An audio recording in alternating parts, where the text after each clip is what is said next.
नमस्कार, स्वागत है आप सभी का 18 सुरेश पर। मैं हूं आपके साथ सौमित्र बुद्धकर। आप देख रहे हैं मार्केट्स पर हमारी खास पेशकश, कल की तैयारी। आइए बता दें क्या खास लेकर आए हैं आज हम शो में आपके लिए।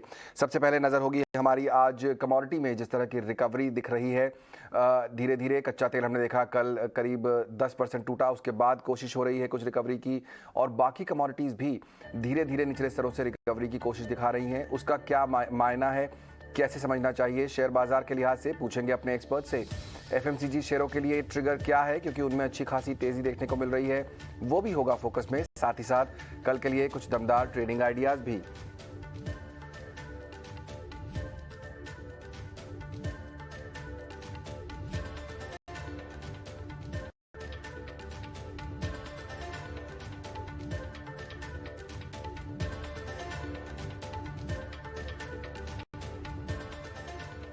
तो शुरुआत बाजार के अपडेट से करते हैं, जहां पर हमने देखा वीकली एक्सपायरी से पहले बाजार में आज एक अच्छी तेजी देखने को मिली। 16,000 के ऊपर प्रोविजनल क्लोजिंग हुई बाजार की, उसके बाद उससे कुछ ही अंक नीचे जाकर बाजार की फाइनल क्लोजिंग आज देखने को मिली। हमने देखा सेंसेक्स में भी अच्छी खासी 600 अंकों की तेजी देखने को मिली। सपोर्ट मिला है सबसे ज्यादा एफएमसीजी, ऑटो और फाइनेंशियल सेक्टर में जिस तरह की तेजी रही उससे। और कौन कौन से शेयरों में सबसे ज्यादा एक्शन रहा, बताने के लिए मेरे साथ जुड़ रही है मेरी सहयोगी मानसी दवे। बिल्कुल, तो बेहद मजबूत ट्रेड्स आज बाजार में देखने को मिले। दिन की शुरुआत से ही बाजार में जो एक्शन डेवलप होता हुआ दिखा वो फिर कंटिन्यूड ही रहा, और जब बाजार ने क्लोजिंग दिखाई 16,000 के पार भी बाजार ने आज हमें दर्शन कराए, और अच्छी मजबूती पर ही क्लोजिंग, चाहे Nifty, bank Nifty, Sensex, mid cap और स्मॉल कैप, हर तरफ हरे निशान के साथ काज देखने को मिला। सबसे पहले तो Q1 अपडेट से शुरुआत करते हैं। कंपनियों के एक एक कर Q1 अपडेट्स आ रहे हैं, मजबूत अपडेट्स नजर आ रहे हैं, जिसका इम्पैक्ट है आज pharma space, FMCG to start with काफी मजबूती देखने को मिली। डाबर, मैरिको, गोदरेज कंज्यूमर जैसे स्टॉक्स थे अपने ऑपरेशनल अपडेट्स के दम पर मजबूती दिखा रहे थे। Macrotech Developers best ever operational updates company ने पोस्ट किए। Mumbai based real estate developer company, इन अपडेट्स के बाद ही स्टॉक में अच्छा मोमेंट देखने को मिला। 5% के अप स्टॉक में भी देखने को मिले। और बजाज ट्विंस भी आज फोकस में थे। बजाज फाइनेंस के ऑपरेशनल अपडेट्स मजबूत रहे, और बजाज फिनसर्व में भी अच्छी मजबूती के बीच कामकाज देखने को मिला। इसके अलावा बैंकिंग स्टॉक्स वे shining, HDFC Bank, Kotak Bank, ICICI Bank में मजबूती थी। एफएमसीजी में तो लगातार तेजी है ही, और एचयूएल का स्टॉक इसमें एक बड़ा दिग्गज जो कि लगातार मजबूती दिखा रहा है। वहीं Reliance, ONGC, power grid, NTPC, LNT जैसे स्टॉक्स थे जो कि आज कमजोरी दिखा रहे थे। लेकिन सबसे बड़ा फैक्टर है क्रूड में जो करेक्शन या बड़ा डाउनफॉल देखने को मिला, इसका सीधा असर था जो कि aviation space, cement space, paint space पर देखने को मिला। ऑयल मार्केटिंग कंपनियां, रिफाइनिंग कंपनियां इन्हीं के इम्पैक्ट से जूझ रही थी। इनफैक्ट पेंट स्टॉक्स की अगर बात करें, Berger Paint, Asian Paint, Kansai Nerolac जैसे स्टॉक्स में हरे निशान के साथ, क्योंकि एक बड़ा कह सकते हैं रॉ मटेरियल का कंपोनेंट है जो कि क्रूड से आता है, चाहे फिर वो टायर स्पेस ही क्यों ना हो। टायर सेक्टर में भी JK Paper, JK Tyre, Apollo Tyre, CEAT, Balkrishna Industries जैसे स्टॉक्स में इसी इम्पैक्ट पर एक कामकाज होता है। हरे निशान के साथ पेंट और टायर दोनों में हमने अच्छी मजबूती देखी। मिड कैप में एबीबी, डालमिया भारत, इमामी जैसे स्टॉक्स शामिल रहे, जहां पर अच्छी तेजी पर कामकाज दिख रहा था। और सेक्टर स्पेसिफिक बाजार में हर तरफ हरियाली हरियाली थी। एफएमसीजी में सबसे ज्यादा मजबूती, उसके ठीक पीछे IT pack, private bank space, चाहे फिर फार्मा हो, हर तरफ मजबूती के साथ कामकाज दिखा। फाइनेंशियल सर्विसेज और ऑटो भी पीछे नहीं छूटे। फाइनल क्लोजिंग जब हमने देखी काफी मजबूत थी, काफी अच्छी थी, तो क्लियरली एक पॉजिटिव सेशन, और पॉजिटिव सेशन पूरे दिन जारी रहा, और क्लोजिंग भी मजबूती के साथ ही दिखी। मजबूती के साथ आज हमने देखी, और क्या ये मजबूती कल के ट्रेडिंग सेशन में भी जारी रह पाएगी, पूछते हैं हमारे एक्सपर्ट से। हमारे साथ दो खास मेहमान जुड़ रहे हैं, आस्था जैन और किरण जानी। आप दोनों का बहुत बहुत स्वागत। किरण, सबसे पहले आपसे पूछूंगा मैं, जिस तरह की हमने आज तेजी आते हुए देख रही, आखिरी आधे एक घंटे में ऐसा लग रहा था कि 16,000 के ऊपर जाकर फाइनल सेटलमेंट होगा, जो कि नहीं हुआ। 10-11 पॉइंट हम लोग नीचे जाकर बंद हुए, लेकिन एक अच्छी तेजी, एक अच्छी रिकवरी जरूर दिख रही है। आपको लगता है कि मोमेंटम अभी पॉजिटिव साइड में ही है, जो अगले 2 ट्रेडिंग सेशन बचे हैं इस हफ्ते के, वो पॉजिटिव बायस के साथ ही रह सकते हैं? Good morning, good evening everyone. Overall अगर हम देखेंगे तो जिस तरह का चार्ट पे पोजीशनिंग हुआ है, एक मेजर रेजिस्टेंस था 15,960, 15,900 का, उसके ऊपर एक सेटलमेंट हुआ, तो वो एक पॉजिटिव चीज है। डेफिनेटली 16,000 का एक इंपॉर्टेंट रेजिस्टेंस भी है, लेकिन जिस तरह से सुबह से 16,000 एंड 15,900 के ऊपर कॉल राइटर्स खड़े थे, इट वाज वेरी ऑब्वियस कि ये इंट्राडे में तो क्रॉस होने नहीं देंगे। सो वी वर एक्सपेक्टिंग कि भाई आज हम कहीं ना कहीं 15,950, 15,900 के आसपास क्लोजिंग होगी, और कल के सेशन में शायद हम 16,000 के ऊपर एक गैप अप ओपनिंग देखें। लेकिन लास्ट आवर में हमने देखा कि हम ऑलमोस्ट 16,000 के आसपास आके बंद हुए हैं। साथ ही साथ अगर आपने अभी देखा होगा कि लास्ट आवर ऑफ मतलब करेंसी ट्रेडिंग उसमें यूएसडी आईएनआर में जो फॉल हुआ है और जिस तरह का ऑप्शन अनवाइंडिंग इक्विटी में हुआ है, there are very good chances कि कल के सत्र में या तो आने वाले 2 सत्र में या तो ये वीटी एक्सपायरी का जो सेटलमेंट है वो 16,000 के ऊपर है, तो कोई बड़ी बात नहीं है क्योंकि ऑप्शंस डेटा और साथ ही साथ टेक्निकली दोनों फ्रंट पे ये चीज पॉजिटिव है। और लास्ट हमने मंडे को भी डिस्कस किया था कि फर्स्ट टाइम आफ्टर 2 मंथ्स हम देख रहे हैं कि निफ्टी एंड बैंक निफ्टी दोनों का पीसीआर रेशियो जो था वो इनिशियल फेज में 1 के ऊपर था, अभी भी 1 के ऊपर मेंटेन है, तो कहीं ना कहीं ये हमें एक पॉजिटिव साइन है। सो ओवरऑल अगर मैं निफ्टी की रेंज की बात करूं, कोई भी डिप आता है 15,800 जब तक होल्ड है हम एग्रेसिवली लॉन्ग कर सकते हैं। हमारा पहला टारगेट 16,000 रहेगा और जैसे ही 16,000 क्रॉस करते हैं हम 16,200 तक जा सकते हैं।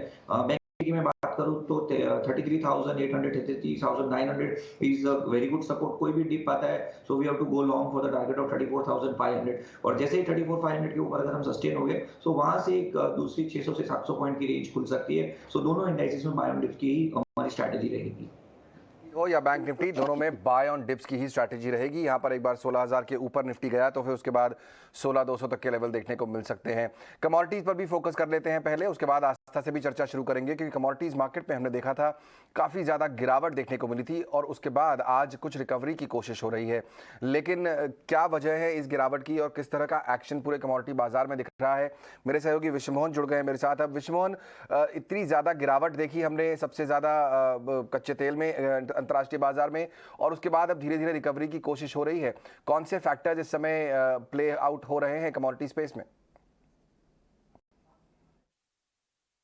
देखिए, कल की भारी गिरावट के बाद आज रिकवरी की कोशिश कुछ चुनिंदा काउंटर में ज़रूर हो रही है, लेकिन उस तरह की रिकवरी नहीं आ पा रही है। गोल्ड से अगर शुरुआत करें तो अभी भी ये काफ़ी कमज़ोर दिख रहा है। कॉमेक्स पर अगर बात करें तो $1760 के आसपास वापस फिसल गया है। दिन के दौरान हल्की तेज़ी ज़रूर दिखी लेकिन वो तेज़ी खत्म हो गई है। चांदी सबसे ज़्यादा कमज़ोर दिख रहा है, करीब करीब 2 साल के निचले स्तरों पर चांदी की कीमतें आ चुकी है और जुलाई 2020 के बाद सबसे निचले स्तरों पर है, क्योंकि चांदी पर 2 फैक्टर काम करते हैं। एक तो बुलियन कमज़ोर है और दूसरा मेटल कीमतों में जो गिरावट आई है उसका भी असर चांदी पर हावी है। अब बेस मेटल्स की अगर बात करें तो यहाँ भी बिकवाली ज़बरदस्त दिख रही है और एक ग्लोबल इकोनॉमिक ग्रोथ का जो इंडिकेटर होता है बेस मेटल्स में वो है कॉपर, और कॉपर सबसे ज़्यादा यहाँ पर कमज़ोर दिख रहा है और महीने भर में 20 से 25% तक की गिरावट यहाँ पर आ चुकी है। इस हफ्ते ज़बरदस्त गिरावट कॉपर में देखने को मिली है और आज के सत्र में भी यहाँ पे कमज़ोर ही दिख रहा है। बाकी मेटल्स की अगर बात करें तो एल्युमिनियम 1 साल से ज़्यादा के निचले स्तरों पर है। जिंक, लेड, निकेल, यहाँ पर भी ज़बरदस्त गिरावट पिछले 1 महीने से लगातार देखने को मिल रही है। तो तमाम फैक्टर ऐसे है। ग्लोबल ग्रोथ को लेकर चिंता, ये इस वजह से बेस मेटल्स, बुलियन और क्रूड पर भी दबाव है। क्रूड भी 5 हफ्ते के निचले स्तरों पर आ गया है। WTI क्रूड तो $100 के निचले स्तरों के नीचे आ गया है, $100 के नीचे अभी भी कारोबार कर रहा है। ब्रेंट की बात करें तो यहाँ पर भी कमज़ोरी हावी हो गई है, करीब करीब 14% तक टूट चुके हैं दाम महीने भर में और 104 के नीचे आ गया है ब्रेंट क्रूड का भाव। और अगर यही नहीं, नॉन एग्री के अलावा एग्री मार्केट में भी ज़बरदस्त बिकवाली का रुख है। कॉटन कल 9% तक की गिरावट आइस कॉटन में देखी और $100 का जो आइस कॉटन का साइकोलॉजिकल लेवल था वो भी ब्रीच करके $99 तक फिसल चुका है। इसके अलावा पाम तेल ज़बरदस्त गिरावट जारी है। हालांकि आज शुरुआती सत्र में 10% तक भाव टूट चुके थे, अब वो गिरावट कम ज़रूर हुई है लेकिन अभी भी 4,000 रिंगिट के नीचे मलेशियन फ्यूचर्स ट्रेड कर रहा है। तो एक कमज़ोरी का माहौल अक्रॉस द कमोडिटी मार्केट में दिख रहा है। महंगाई की चिंता की वजह से जो जिस तरह से दुनिया भर के सेंट्रल बैंक लगातार दरें बढ़ाने के संकेत दे रहे हैं या बढ़ा रहे हैं, उसका आने वाले दिनों पर ग्रोथ पर भी होगा और वही मार कमोडिटी कीमतों पर देखने को मिल रही है और यही वजह है कि कमोडिटी कीमतों में चौतरफा बिकवाली का माहौल है। जी, तो ये वजह है जिसके कारण हम सबसे ज़्यादा गिरावट देख रहे हैं। आस्था, आपका भी स्वागत कार्यक्रम में। जिस तरह विश्वमोहन भी बता रहे हैं, हम देख रहे हैं सब तरफ कमोडिटीज़ में काफ़ी ज़्यादा कमज़ोरी देखने को मिल रही है। अगर मैं एक ट्रेडर हूं या मैं एक इन्वेस्टर हूं, शेयर मार्केट में पैसा लगाता हूं, कैसे रीड करना चाहिए कमोडिटी में जो कमज़ोरी है इसको और किस तरह से अप्रोच करना चाहिए अब मार्केट को उसके लिहाज से? Good evening Soumitra. देखिए, कमोडिटी की जो कमजोरी है ये कमोडिटी मैन्युफैक्चरर्स तो नहीं लेकिन जो कमोडिटीज यूज करते हैं उन लोगों के लिए काफी ज्यादा फायदेमंद है। जैसे मिसाल के तौर पे एफएमसीजी कंपनीज की हम अभी बात कर रहे थे, बहुत बढ़िया तेजी थी, तो उसका मेजर कारण यही था कि एफएमसीजी कंपनीज में भी जो ये पे इनपुट कॉस्ट की एक तरह से गिरावट आई है, उसकी वजह से हमने देखा एफएमसीजी कंपनीज में यहाँ पे तेजी हमें देखने को मिली। तो बेसिकली जो कमोडिटी यूजर्स हैं रादर देन मैन्युफैक्चरर्स, वो इंडस्ट्रीज को अभी इस कमोडिटी के फॉल से फायदा होगा और स्टॉक मार्केट में अगर हम उन इंडस्ट्रीज की तरफ अपना रुख बनाएंगे निवेश का, तो वो हमें आगे जाते हुए गेन देते हुए नजर आएंगे। वहीं हम कमोडिटी इन पर्टिकुलर बात करें तो चाइना की जिस तरह से न्यूज चल के आ रही है, वो भी एक स्पॉल स्पॉट बन रही है कि वहां वापस से कोविड केसेस आने लगे हैं, वापस से शटडाउन लॉकडाउन की बातें होने लगी हैं। तो मुझे लगता है कि वो भी यहाँ पे एक प्रेशर डाल रही है कमोडिटी प्राइसेस पे। All in all commodity users यहाँ पे फायदे में हमें आते हुए नजर आएंगे। एफएमसीजी की बात करें तो बेसिकली इसीलिए हमने तेजी दिखी, एचयूएल हमारी प्रेफर्ड चॉइस रहेगा एफएमसीजी स्पेस में। करेक्ट। तो यहाँ पर कमोडिटी यूजर्स जो है उनको जाहिर तौर पर फ़ायदा होगा जो इस्तेमाल करते हैं कमोडिटीज़ को, क्योंकि अब उनके रॉ मटेरियल का कॉस्ट कम हो रहा है। एचयूएल यहाँ पर एक टॉप चॉइस है ही। 4% हमने आज भी तेज़ी देखी और कुछ और काउंटर्स भी जहाँ पर कमोडिटी का प्ले इंपॉर्टेंट होता है उस पर भी हम बात करेंगे। लेकिन इससे पहले आपको एक और बड़ी खबर बता दें, क्योंकि हम देख रहे हैं कि रुपया भी लगातार कमज़ोर हो रहा है, कमज़ोरी उसकी रुकने नाम नहीं ले रही है। अब आरबीआई सामने आया है और उसने कुछ अहम कदम उठाए हैं। मेरे सहयोगी अंकुर मिश्रा मेरे साथ अब जुड़ गए हैं इन पूरी डिटेल के साथ। अंकुर, लगातार हम देख रहे हैं रुपए में कमजोरी जारी है और ऐसा डर है कि शायद 80 के स्तर पर तक भी पहुंच जाए। अब जो आरबीआई ने कदम आज उठाए हैं, क्या क्या वो हैं और किस तरह से वो इम्पैक्ट डालेंगे रुपए की चाल पर? जी हाँ, आरबीआई ने यहाँ पे बिल्कुल स्पेसिफाई किया है कि वो लिक्विडिटी को ध्यान में रखते हुए सारे कदम उन्होंने उठाए हैं। अगर हम मोटे मोटे जो कदम हैं उनकी हम बात करें तो सबसे ज़रूरी जो रिलैक्सेशन मिला है वो सीआरआर और एसएलआर। आपको हम बता दें कि सीआरआर यानी कैश रिजर्व रेशियो और स्टेट्यूटरी लिक्विडिटी रेशियो, मतलब ये वो पैसा है जो बैंकों को मैंडेटरली रखना पड़ता है या अब आरबीआई के हिसाब से इन्वेस्ट करना पड़ता है। तो वहाँ पर रिलैक्सेशन मिला है। जो कि फॉरेन डिपॉजिट्स हैं वहां पर जो 4 नवंबर तक की डेट तय की गई है, तब तक ये फॉरेन डिपॉजिट्स में सीआरआर और एसएलआर की जो लिमिट्स हैं वहां पर रिलैक्सेशन रहेगा। साथ ही साथ दूसरा जो बड़ा जो आरबीआई ने कदम उठाया है वो है इंटरेस्ट रेट्स ऑन डिपॉजिट्स।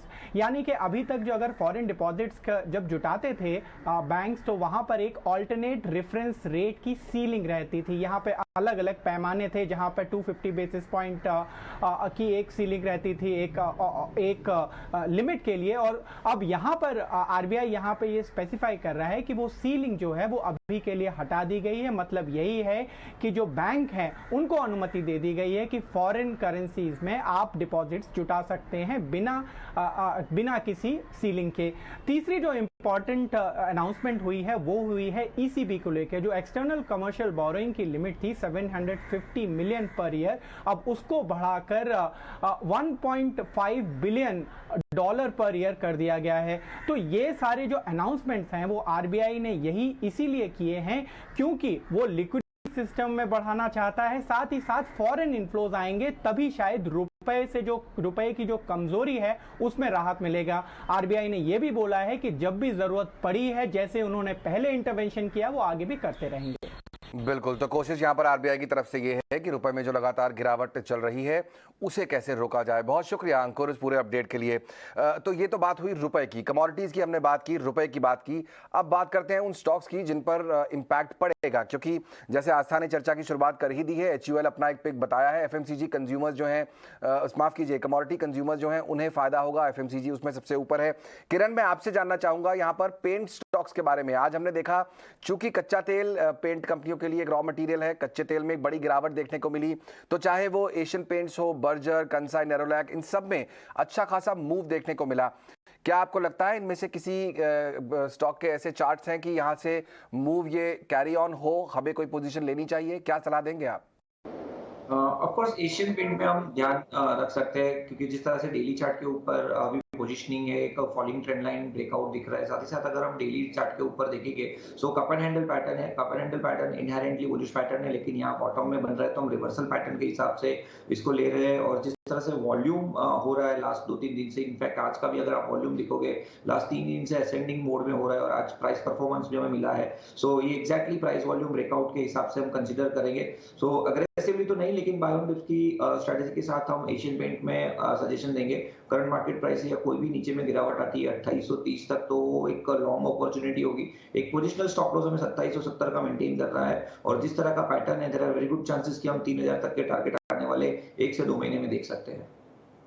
में 3000 तक के टारगेट एशियन पेंट पर फोकस कर सकते हैं आप।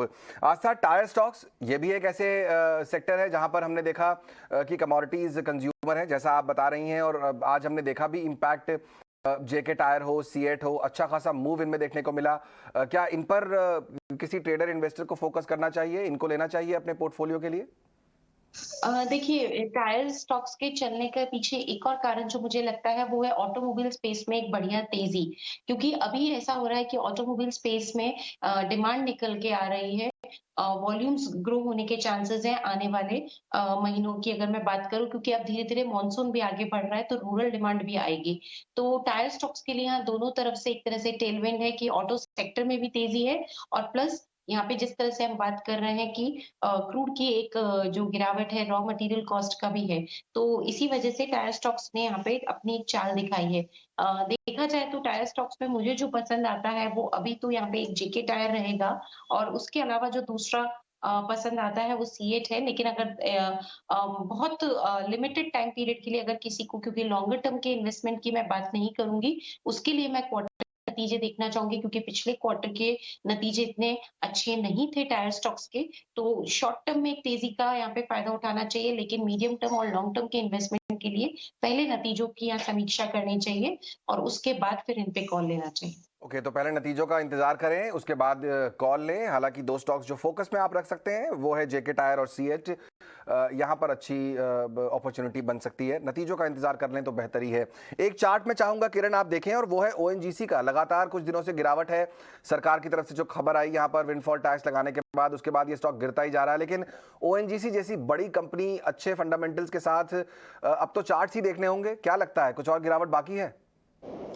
यस, डेफिनेटली ओएनजीसी का चार्ट अगर हम देखेंगे तो वीक टेरिटरी के अंदर ट्रेड कर रहा है। जहां पे फंडामेंटल रीजन की बात करें तो दो तरह के वहां पे हमें नेगेटिव न्यूज देखने को मिल रही है, और टेक्निकली भी अगर हम बात करें तो जिस तरह का सपोर्ट इस काउंटर के अंदर बना हुआ था 130 125 का, उसको तोड़ के अभी काउंटर 120 के आसपास है। तो कोई भी अप ट्रेंड आता है वो जब तक 130 के ऊपर सस्टेन नहीं होता है तब तक सेल ऑन राइज की ही एक यहाँ पे हमें स्ट्रेटेजी रखनी चाहिए। नीचे में जो हमें अब सपोर्ट दिख रहा है वो 115 से 110 का दिख रहा है, अगर वो भी टूटता है तो फिर 100 तक जाने की गुंजाइश है। लेकिन एज ऑफ नाउ इतना नेगेटिवनेस नहीं, हम 115 का जो सपोर्ट है उसको उसके हिसाब से चलते हैं तो 115 के आसपास ये स्टॉक जा सकता है।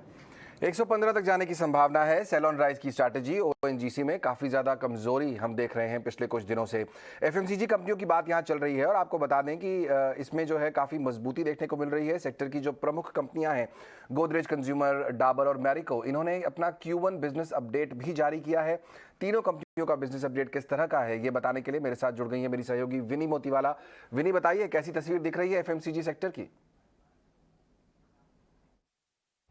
काफ़ी सारी एफएमसीजीज की Q1 अपडेट आ चुकी है, और मैरिको की पहले बात करते हैं तो जो मेन हाईलाइट आ रही है मैरिको से, कि मैरिको ने हाईलाइट किया हुआ कि कंपनी ने टेपिड डिमांड देखी हुई है और एफएमसीजी सेक्टर में जो इम्पैक्ट कर रही है मैरिको के Q1 FY23 नंबर्स को।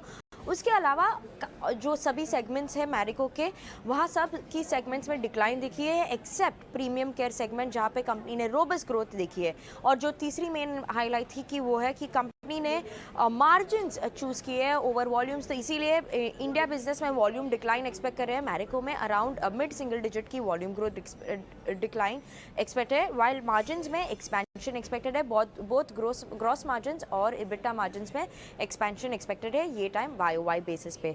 मूव ऑन करते हैं जीसीपीएल से। जीसीपीएल ने भी सिमिलर हाईलाइट दी हुई है कि उनकी जो डिमांड है एफएमसीजी सेक्टर की, वहाँ पे उनकी इम्पैक्ट, उन्होंने सॉफ्ट डिमांड देखी हुई है ये टाइम क्वार्टर में। कंपनी ने कहा है कि उन्होंने प्राइस हाइक्स ली थी, उसकी वजह से वॉल्यूम में थोड़ी इम्पैक्ट हो रही है, तो ऑब्वियसली वॉल्यूम्स थोड़े लोअर आएंगे कंपनी के लिए। Mid single digit volume drop expected है ये टाइम वर्सेस हाई बेस जो था लास्ट ईयर, तो ड्रॉप एक्सपेक्टेड है वॉल्यूम में। और उसकी इंडिया बिजनेस में डिलीवरी जो एक्सपेक्टेड है कि वो double digit sales growth report करेंगे ये टाइम। रूरल डिमांड उन्होंने बोला है कि काफ़ी वीक है वर्सेस अर्बन डिमांड, तो ये एक इम्पॉर्टेंट फैक्टर है। और लास्टली डाबर की बात करते हैं। डाबर एक्सपेक्ट करें कि वो रिपोर्ट करेंगे एक high single digit revenue growth, mid single digit volume growth. Now ये डिफरेंट है, जो हमने जीसीपीएल और मैरिको ने जो अपडेट दी थी उससे थोड़ी अलग है। तो ये एक्सपेक्ट करें कि उनकी जो फूड एंड बेवरेजेस ग्रोथ है वहाँ पे भी उन्होंने स्ट्रॉन्ग परफॉर्मेंस देखी, तो स्ट्रॉन्ग ग्रोथ एक्सपेक्ट करें। और home care personal care business में भी वो लो डबल डिजिट ग्रोथ एक्सपेक्ट करें। तो डाबर की जो अपडेट आई हुई है वो काफ़ी थोड़ी बेटर है जीसीपीएल और मैरिको से कंपेयर करें। ये सिचुएशन है पूरे एफएमसीजी स्पेस की। बहुत शुक्रिया विनी। एफएमसीजी पे बात हमारी हो चुकी, लेकिन एक और सेक्टर जो लगातार फोकस में है वो है एविएशन। स्पाइस जेट पर जो है वो तकनीकी खराबियों के बादल छटने के नाम नहीं ले रहे हैं। 18 दिनों में हमने देखा कि 8 घटनाएं सामने आ चुकी हैं। डीजीसीए ने एक नोटिस भी दे दिया है स्पाइस जेट को। किरण, फंडामेंटली आप किसी से भी पूछेंगे इस समय वो एविएशन स्टॉक से दूर रहने की ही सलाह दे रहे हैं, लेकिन मैं टेक्निकल जानना चाहता हूँ, स्पाइस जेट, इंडिगो, इन दोनों पर फिलहाल क्या व्यू बन रहा है आपका? अगर दोनों स्टॉक का पोजीशन देखें तो ऑफ कोर्स जो इंडिगो का चार्ट है वो थोड़ा बेटर पोजीशन में है, लेकिन अगर स्पाइस जेट की बात करूं तो risk reward point of view से मैं देखना चाहता हूं, क्योंकि प्रीवियसली जब ये स्टॉक में एक ब्रेकआउट आया था समवेयर अराउंड 50, तो वही ट्रेंड लाइन को अगर मैं कंसोलिडेट करूं तो इस लेवल पे उसका सपोर्ट निकल रहा है। आई मीन 35-36 के आसपास सपोर्ट निकल रहा है। तो करंट मार्केट प्राइस से तो नहीं, बट आप थोड़े दिन दीजिए, क्योंकि आज भी जिस तरह का वहां पे प्राइसिंग मोमेंटम हमने देखा है, अच्छे वॉल्यूम के साथ रिवर्सल कैंडलस्टिक्स पैटर्न बनी है। सो कंडीशनल बाय रहेगा। अगर 40 के ऊपर स्पाइस जेट जाता है तो फिर यहाँ पे मुझे रिस्क रिवॉर्ड रेशियो अच्छा लग रहा है। 37 के स्टॉप लॉस के साथ 40 के ऊपर कंडीशनल बाय रहेगा। जैसे ही 40 क्रॉस करता है तो there are very good chances कि हम 47 के हिसाब से एक रैली देख सकते हैं। दूसरा इंडिगो, तो अगर किसी को एविएशन स्टॉक्स में ही एंट्री लेनी हो और स्पाइस जेट उनको रिस्की लग रहा हो, सो इंडिगो के ऊपर ध्यान रख सकते हैं। लोअर टाइम फ्रेम में असेंडिंग ट्रायंगल ब्रेकआउट है, तो यहाँ पे एक बार आप करंट मार्केट प्राइस से एंट्री ले सकते हो और 1624 का हमें स्टॉप लॉस मेंटेन करना है। 1624 का स्टॉप लॉस मेंटेन करना है इंडिगो में, और अगर स्पाइस जेट में आपको फोकस करना है तो कंडीशनल बाय है। स्टॉप लॉस और टारगेट का जरूर ध्यान रखें। एक और कंपनी जो फोकस में थी आज आस्था, वो थी टीवीएस। यहाँ पर इन्होंने एक अपनी नई बाइक लॉन्च की है। काफ़ी शानदार बाइक दिख रही है और शायद बाजार को पसंद आई या न आई, बाजार के खैर बंद होने के बाद ये लॉन्च हुई, लेकिन तस्वीरें पहले सामने आ गई थी। तस्वीरें हम आपको अभी दिखाएंगे। स्टॉक आपने देखा कि आज 2.5 से 3% ऊपर जाकर बंद हुआ है। क्या कॉल है इस समय टीवीएस मोटर पर आपका? देखिए, टीवीएस मोटर की बात करें तो ओवरऑल कॉल तो ऑटोमोटिव सेक्टर पे क्योंकि पॉजिटिव का है, तो इसी वजह से टीवीएस मोटर भी अच्छा लगता है। डेफिनेटली यहाँ पे नए लॉन्च हुए हैं। मेरे हिसाब से आगे जाते हुए इनफैक्ट जो जुलाई के ऑटो सेल्स के नंबर्स आए थे वो भी ठीक ठाक थे कंपनी के लिए, तो आगे जाते हुए कंपनी अच्छा ही परफॉर्म करती हुई नजर आएगी, क्योंकि ऑटो सेक्टर से अच्छे जो की उम्मीद हम लेके चल रहे हैं। तो मेरे हिसाब से अगर किसी ने रखा हुआ है तो होल्ड करना चाहिए। आगे जाते हुए जो इनिशियल टारगेट्स रह सकते हैं वो 900 से 950 के ट्रेजेक्टरी में रह सकते हैं। ओके, 900 से 950 तक के ट्रेजेक्टरी में रह सकते हैं टीवीएस के नंबर के टारगेट्स, लेकिन अगर आपके पास है तो उसे आप होल्ड करके चल सकते हैं। बाइक आपके सामने काफ़ी शानदार दिखाई दे रही है। चलिए, वक्त है हमारे मेहमानों से ये जानने का कि कल के ट्रेडिंग सेशन के लिए कौन से स्टॉक्स वो आपको रिकमेंड करने वाले हैं। आज वक्त है वीआईपी शेयर्स का।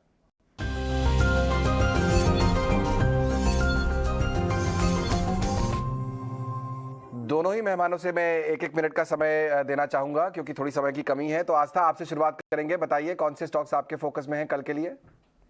सौमित्रा, बस एक अपडेट देना चाहूंगी। लास्ट टाइम इसी शो में जमुना ऑटो को रेकमेंड किया था, उसमें टारगेट हो गया है। 134 का टारगेट था, 122 पे मैंने रेकमेंड किया था। दूसरी तरफ अब आने वाले टाइम पे जो अच्छा लग रहा है वो ऑटोमोटिव एक्सेल है। पोजिशनल कॉल के तौर पे बाइंग करना चाहिए 2150 के टारगेट्स के। ओके, 2150 के टारगेट के साथ आप ऑटोमोटिव एक्सेल पे खरीदारी की राय रख सकते हैं यहाँ पर। और पिछला कॉल बिल्कुल जाहिर तौर पर, जैसा हम भी रिपीट करना चाहेंगे कि जमुना ऑटो का कॉल यहाँ पर दिया था आस्था ने, वो बिल्कुल सही साबित हुआ है। किरण, आपकी तरफ से कौन से आइडियाज होंगे? तो मैं भी अपडेट से स्टार्ट करना चाहूंगा। श्रीराम ट्रांसपोर्ट हमने लास्ट टाइम दिया था 1250-1240 के आसपास, वो 1280-90 के बीच में आज क्लोजिंग हुआ है। उसी कॉल को हम रीरेट करेंगे और कंटिन्यू करेंगे, क्योंकि जिस तरह से डेली चार्ट के ऊपर इसका सेटअप है, डबल बॉटम ब्रेकआउट है, साथ ही साथ इंट्राडे चार्ट के ऊपर आप देखोगे तो एक असेंडिंग ट्रायंगल ब्रेकआउट हमें दिख रहा है और मोमेंटम इंडिकेटर में भी काफी बुलिशनेस दिख रही है, और आज ओआई के हिसाब से भी यहाँ पे लॉन्ग बिल्टअप हुआ है। सो उसी को हम कंटिन्यू करेंगे with trail stop loss of 1260, और हमारा जो टारगेट रहेगा वो 1330 का रहेगा। नेक्स्ट जो स्टॉक रहेगा वो ऑटो के अंदर से रहेगा टाटा मोटर। टाटा मोटर अभी जो ऑटो की रैली आई है उसमें अंडर परफॉर्मर रहा है, लेकिन अब जिस तरह का परफॉर्मेंस वो दिखा रहा है प्राइस पैटर्न के हिसाब से, तो हमें लग रहा है कि इस पे बुलिश कॉल लेना चाहिए। और साथ ही साथ 2 दिन पहले जिस तरह से मैनेजमेंट की कमेंट्री आई थी, so we are looking, Tata motor is looking very promising. 416 के आसपास स्टॉक का क्लोजिंग है, 430 तक के टारगेट है और 409 का स्टॉप लॉस हमें मेंटेन करना है। 409 का स्टॉप लॉस मेंटेन करना है, 430 तक के टारगेट टाटा मोटर्स में। और श्रीराम ट्रांसपोर्ट एक बार फिर से पसंद आता है यहाँ पर किरण को, उस पर भी आप फोकस करके चल सकते हैं। चलिए, बहुत बहुत शुक्रिया आस्था और किरण, समय निकालकर आज शो में शामिल होने के लिए। फिलहाल कल की तैयारी में मुझे और पूरी टीम को दीजिए इजाजत, लेकिन आप बने रहिए ET Now स्वदेश के साथ।